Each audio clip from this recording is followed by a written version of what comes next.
Hello बच्चों, नमस्कार। मैं हूँ यशवंत त्रिपाठी सर। आप सभी का मेरे YouTube चैनल पर स्वागत है। आज बच्चों मैं आप लोगों को 2024 का मॉडल पेपर सॉल्व कराऊंगा, क्लास 10 का, जो कि सब्जेक्ट हमारा साइंस ही होगा। तो हम लोग जो है एक प्रदर्श प्रश्न पत्र को सॉल्व करेंगे, जो मॉडल पेपर के रूप में होगा 2024 के लिए। आने वाले किसी एग्जाम में इसमें से लगभग 80% प्रश्न आपके मिल जाने चाहिए। इसलिए सभी बच्चे जो भी इस मॉडल पेपर को सॉल्व करना चाहते हैं, पूरा का पूरा सॉल्व कराएंगे हम।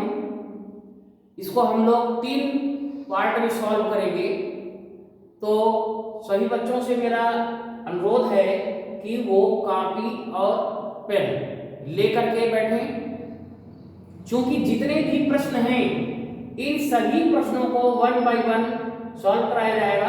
और सभी बच्चे पूरे प्रश्नों को अगर नोट कर लेते हैं तो ये एक एग्जाम के जैसे ही महसूस कर पाएंगे कि किस प्रकार के प्रश्न हमारे परीक्षा में आते हैं।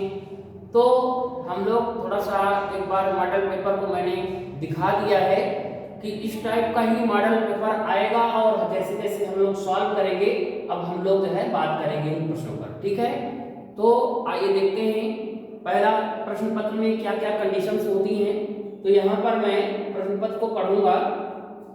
सबसे पहले यहाँ पर प्रश्न पत्र बेटा आपका जो है 2 खंडों में विभाजित है। ठीक है, खंड आ और खंड बा। तो खंड जो आ है इसमें उपखंड बनाए गए हैं, का भागा में विभाजित किया गया है। आ में आपके बहुविकल्पी प्रश्न आएंगे इस बार, जो कि OMR शीट पर भरे जाएंगे। ठीक है, तो ये 20 जो 20 आपके बहुविकल्पी प्रश्न है ये आपको OMR शीट पर ही करना होगा। ठीक है, इन प्रश्नों को हम लोग आज सॉल्व करेंगे, और इसी प्रकार जो है अन्य जो प्रश्न आपके बहुविकल्पी के अलावा लघु उत्तरी दीर्घ उत्तरी खंड में हैं, इनको भी हम लोग पूरा जो है फुल सॉल्यूशन के तहत जो है सॉल्व करेंगे। तो सभी बच्चे पूर्ण रूप से जो है इस क्लास को लेंगे और कॉपी पेन लेकर के ही बैठे, ताकि जो है पूरा प्रश्न पत्र उनको मिल सके। ठीक है, तो आइए देखते हैं हम लोग प्रश्न पत्र सॉल्व करते हैं, पहला क्वेश्चन अटेम्प्ट करते हैं। ठीक है, हाँ तो बच्चों मैं एक बार प्रश्न पत्र को पुनः फिर से जो है दिखाना चाहूँगा स्क्रीन पर। तो प्रश्न पत्र हमारा इस प्रकार से होगा। लिखा हुआ है प्रारंभ के 15 मिनट जो है परीक्षार्थियों को प्रश्न पत्र पढ़ने के लिए निर्धारित है। और सेकंड हमारा है ऑप्शन, कह रहा है प्रश्न पत्र 2 खंड आ तथा खंड बा में विभाजित होगा।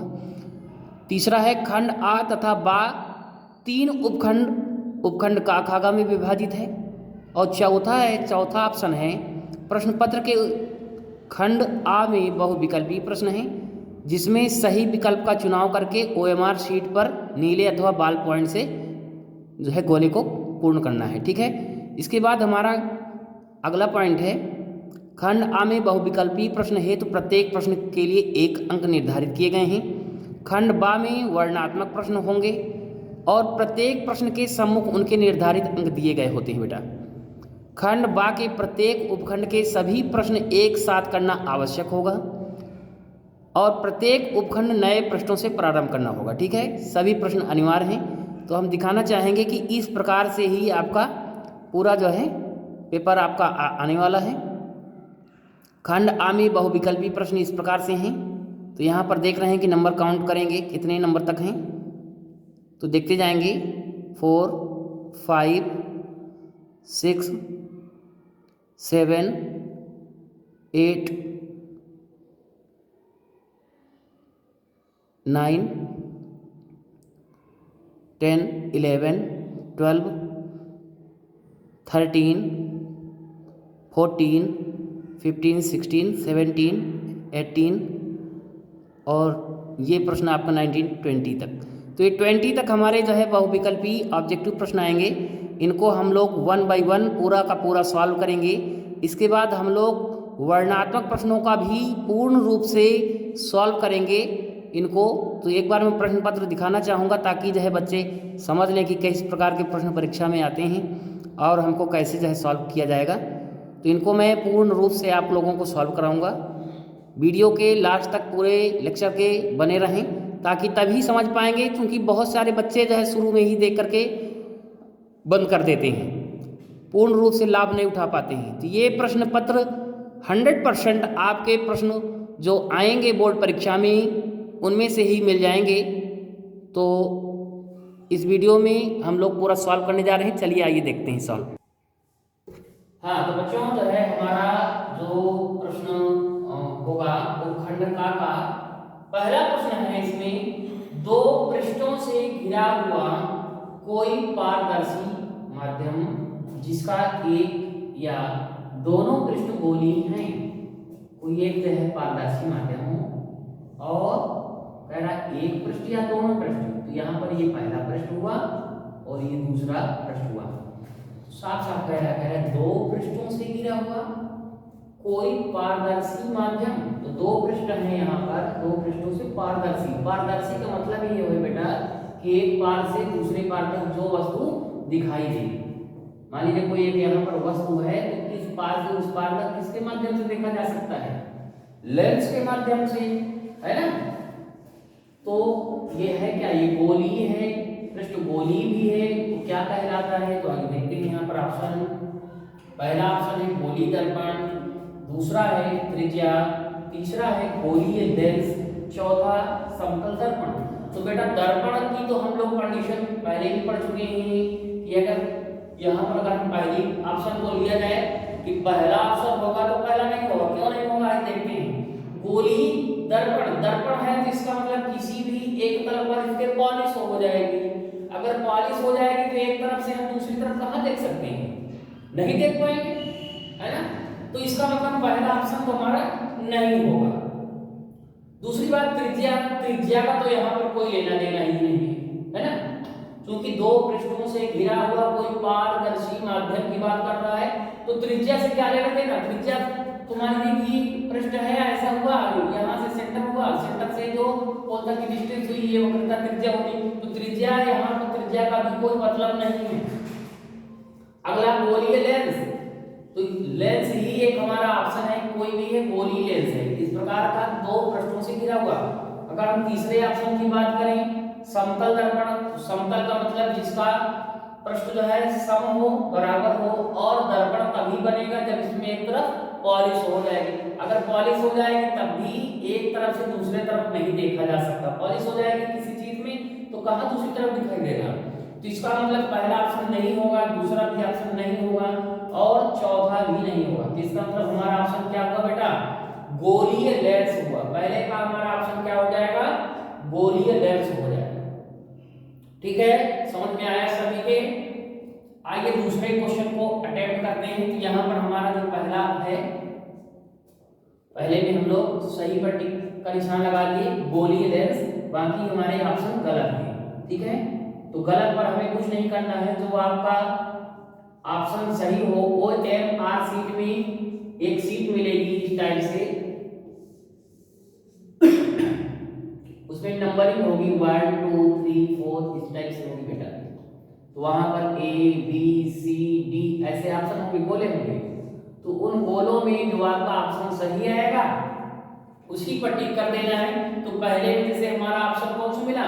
तीसरा, तो तीसरे नंबर के गोले को आपको क्या कर देना है? ब्लैक कर देना है, ब्लैक या ब्लू बेल से। पूर्ण रूप से गोले को सही से टिक करेंगे।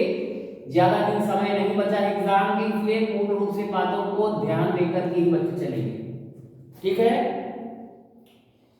दूसरे क्वेश्चन को देखेंगे। दंत विशेषक, वीडियो को कोई भी स्किप करके नहीं देखेगा, या तो ना ही देखे तो पूर्ण रूप से देखे, तभी समझ पाएगा और पूरा का पूरा मॉडल पेपर सॉल्व करेगा, तभी उसको बेनिफिट मिलेगा।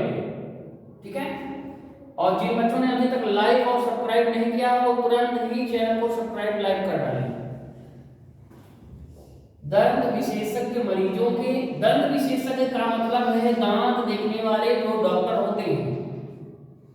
जहां पर आप दांत दिखाने जाते हो वो दंत विशेषज्ञ हैं। जब मरीज के दांतों को देखते हैं तो कह रहा है दांतों का बड़ा प्रतिबिंब।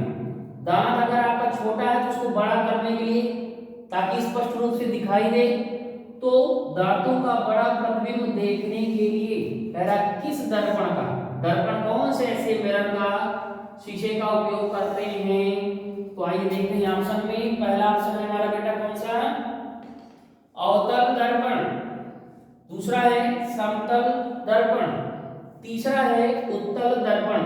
तो बेटा पहले वाले में अवतल में क्या है कि छोटा और आभासी बनता है, समतल में भी बराबर बनेगा, और उत्तल दर्पण में ही वास्तविक और जो है बड़ा प्रतिबिंब बनता है। तो बड़ा प्रतिबिंब हमको चाहिए, इसलिए उत्तल दर्पण आपका ऑप्शन आएगा, उत्तल दर्पण होगा। ठीक है, अगले प्रश्न की ओर चलेंगे। सभी बच्चे ध्यान से देखते रहें। सभी बच्चे कॉपी और पेन लेकर के बैठे हैं, कॉपी में ही पूरे प्रश्नों को नोट करके चलें।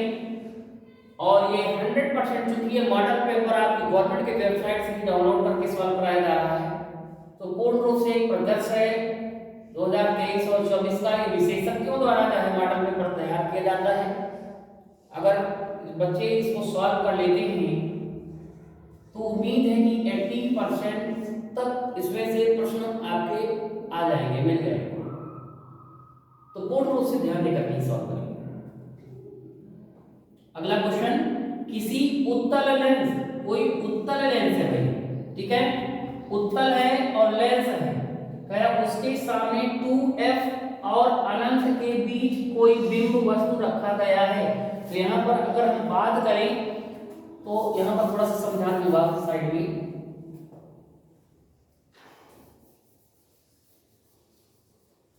कह रहा है उत्तल लेंस बेटा, उत्तल लेंस देखिए, मान लिया जाए कि ये एक उत्तल लेंस है। क्या है, उत्तल लेंस। उत्तल लेंस का क्या पहचान है, तो दोनों पृष्ठ उभरे हुए हो भाई, है ना, ये उत्तल लेंस होता। और इसके सामने कह रहा है कि कोई वस्तु रखी, वस्तु कहां पर देखो, उत्तल लेंस का एक इधर फोकस होता है पॉइंट, एक इधर फोकस पॉइंट होता है, दो फोकस पॉइंट होती है। एक पहला फोकस पॉइंट इधर होता है और इधर होता है F2।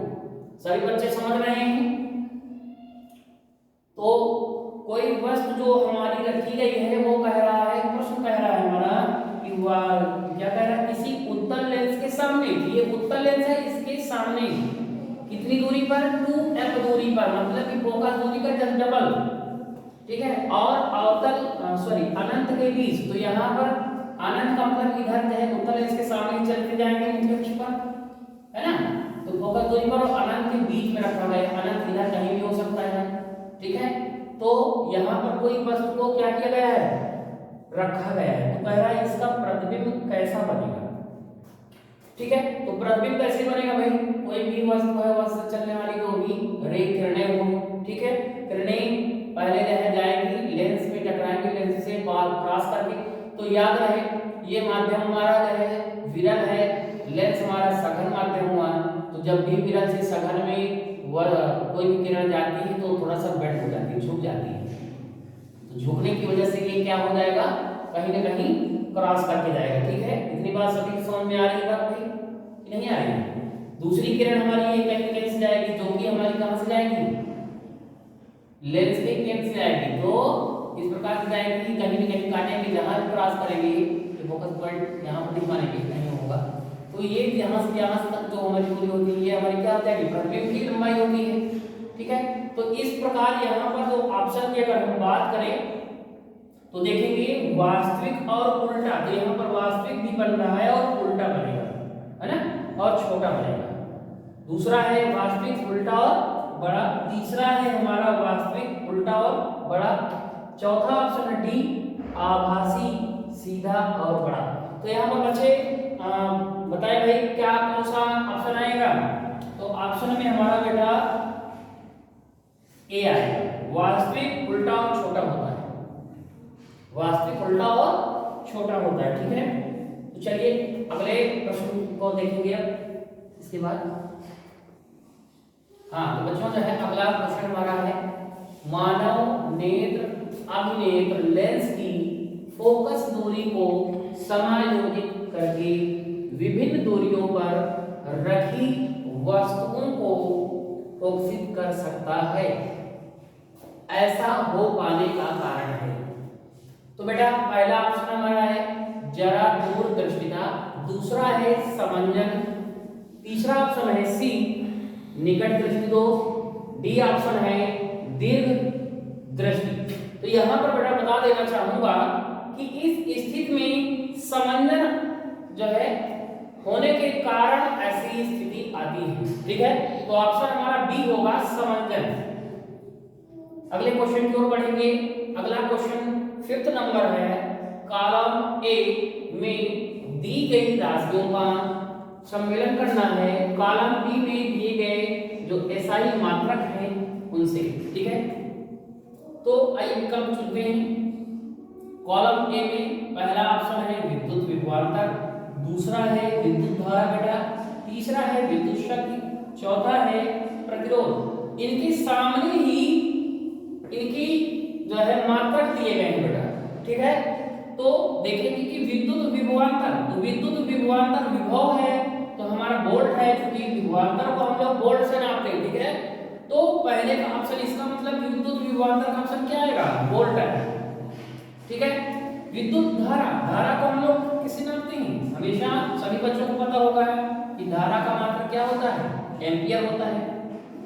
थर्ड ऑप्शन है विद्युत शक्ति, तो विद्युत शक्ति हमेशा किससे नापी जाती है बेटा, वाट से। और चौथा है ऑप्शन प्रतिरोध, प्रतिरोध की इकाई सभी को पता है कि ओम होती है। ठीक है, तो अगर हम यहाँ पर ऑप्शन देखें, ये हमारे इस टाइप से ऑप्शन दिए हैं। पहले ऑप्शन में है चौथा नंबर, फिर दूसरा नंबर, फिर तीसरे का तीसरा, चौथे में फर्स्ट पहला। तो ऑप्शन अगर हम क्रम में देखेंगे, पहले में चौथा ऑप्शन, तो पहले वाले में भाई चौथा ऑप्शन बैठ रहा है। चौथे लाइन का देखो विद्युत विभवांतर है, इसमें चौथे नंबर पर हमारा वोल्ट लिखा हुआ है। ठीक है, ये इतनी बात तो सही है, पहले में भी सही समझ में आ रहा है कि पहला भी हो सकता है। दूसरे ऑप्शन को देखेंगे, सेकंड वाले को विद्युत धारा, तो विद्युत धारा की हमने पहले नंबर पर, यहाँ पर ये देखो पहले नंबर पर एम्पियर लगा हुआ है। ठीक है, तो पहले नंबर पर क्या ऑप्शन हमारा आ रहा है, दूसरे में दूसरा लिखा है। इसका मतलब ये ऑप्शन यहाँ से खत्म, यहाँ से समाप्त हुआ। पहले को हम नहीं, हमको हमारा ऑप्शन नहीं हो सकता।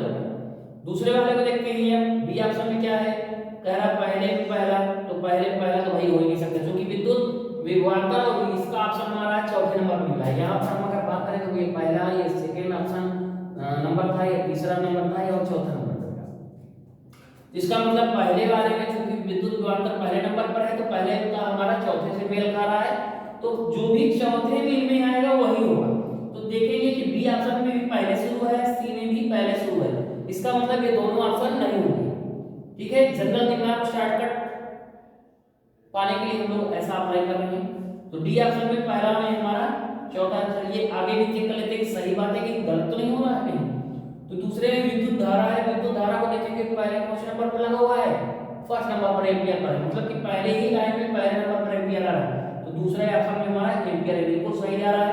तीसरे पर विद्युत शक्ति, विद्युत शक्ति कौन सी लाइन पर मिलाया गया, विद्युत शक्ति को सेकंड पर मिलाया गया, सेकंड में मतलब है, तो अगला हमारा क्या है, सेकंड पर आ रहा है। तीसरा ऑप्शन हमारा सेकंड पर आ रहा है। चौथा भी प्रतिरोध हमारा किस पर है, थर्ड पर है, तो चौथे में थर्ड। इसका मतलब हमारा सही जवाब क्या होगा, डी ऑप्शन। ठीक है, सभी के समझ में आ गया। तो आगे बढ़ते हैं, नोट कर लीजिए आप लोग।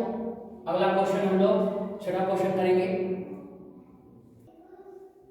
हाँ बेटा, अगला क्वेश्चन, दो चालक तार जिनके पदार्थ लंबाई तथा व्यास समान किसी विद्युत परिपथ में पहले श्रेणी क्रम में और बाद में पार्श्व क्रम में संयोजित किए जाते हैं, तो श्रेणी क्रम तथा पार्श्व क्रम संयोजन में उत्पन्न ऊष्माओं का अनुपात क्या होगा। तो यहाँ पर ऑप्शन बेटा आपका 4:1 होगा। ठीक है, 4:1 इसका सॉल्यूशन आया है। अगला क्वेश्चन देखेंगे, किसी विद्युत धारावाही सीधी लंबी परिनालिका के भीतर चुंबकीय क्षेत्र होता है, तो यहाँ पर पहला है 0 होता है, दूसरा है ऑप्शन इसके सिरे की ओर जाने पर घटता है, तीसरा ऑप्शन है इसके सिरे की ओर जाने पर बढ़ता है, चौथा है सभी बिंदुओं पर समान रहता है। तो देखो बेटा, किसी भी विद्युत, कोई भी विद्युत धारावाही सीधी हो या कैसे लंबी परिनालिका का है, तो उसके भीतर जो चुंबकीय क्षेत्र होगा बेटा, वो सभी बिंदुओं पर समान रहेगा। परिभाषा के अकॉर्डिंग, ठीक है, सभी बिंदुओं पर समान होता है। तो ये रहा हमारे खंड ए से रिलेटेड 7 क्वेश्चन। अब हम लोग खंड बा और सा यानी ये तो रहे हमारे फिजिक्स से रिलेटेड क्वेश्चंस। अब केमिस्ट्री और बायोलॉजी से रिलेटेड जो क्वेश्चन होंगे उनको हम लोग अगले लेक्चर में जो है सॉल्व करेंगे। इसके बाद फिर अगले लेक्चर में हम लोग वर्णनात्मक क्वेश्चन को सॉल्व करेंगे, ठीक है। अगले लेक्चर में भी हम लोग जो भी बचे हुए आपके खंड बा और सा, इसके बाद वर्णनात्मक क्वेश्चन होंगे, इन सभी के सॉल्यूशन को जो है देंगे। तो जिन बच्चों को पूर्ण रूप से सॉल्यूशन चाहिए और अभी तक हमसे जुड़े नहीं हैं, चैनल को लाइक और सब्सक्राइब नहीं किए हैं, वो कर लें ताकि आने वाली वीडियो का जो भी नोटिफिकेशन है आप तक पहुंच सके और आपको पूर्ण रूप से इसका सॉल्यूशन मिल सके, ठीक है। आशा करता हूं कि आप लोगों को जो आज पढ़ाया गया है ये सॉल्यूशन समझ में आया होगा और बिल्कुल इससे रिलेटेड क्वेश्चन 100% मिलने चाहिए, क्योंकि ये विषय विशेषज्ञों द्वारा ही मॉडल पेपर तैयार किए जाते हैं। तो आज की क्लास में इतना ही। Thank you very much.